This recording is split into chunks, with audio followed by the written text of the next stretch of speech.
Big boss season 8 లో host చాలా biased గా కనిపిస్తున్నాడు. టేస్టీ తేజ చేయకూడని తప్పు చేశాడన్నట్లుగా తనకి శిక్ష వేశాడు. టేస్టీ తేజ తప్పు చేయడం ఏంటి, పోనీ తను తప్పు చేశాడని అనుకుందాం. అయితే తప్పు యష్మి కూడా చేసింది కదా, కనీసం ఆమెను ఒక్క మాట కూడా అనలేదు. అంతెందుకు, ఈ వారం మొత్తంలో వీధి రౌడీలా వ్యవహరించాడు పృథ్వీ. అయితే ఒక్క మాట కూడా అనలేదు హోస్ట్. అతను ప్రతి గేమ్ లో ఫౌల్ గేమ్ ఆడాడు, కానీ ఈ విషయాన్ని అస్సలే టాపిక్ తీయలేదు. టేస్టీ తేజ మాత్రం చేయకూడని తప్పు చేసినట్లుగా అతనికి శిక్ష వేశాడు.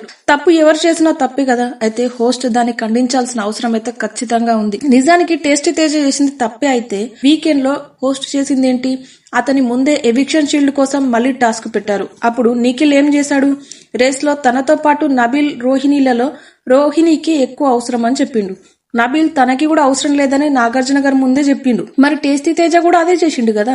నబీల్ కి నిఖిల్ కి ఎవిక్షన్ షీల్డ్ అవసరం లేదు, రోహిణికి అవసరం ఉందని ఆమె ఎగ్ని వదిలేసి నిఖిల్ ఎగ్ని పాము నోట్లో వేసిండు. అది తప్పు అని నాగార్జున గారు అన్నప్పుడు యష్మి చేసింది కూడా తప్పే కదా.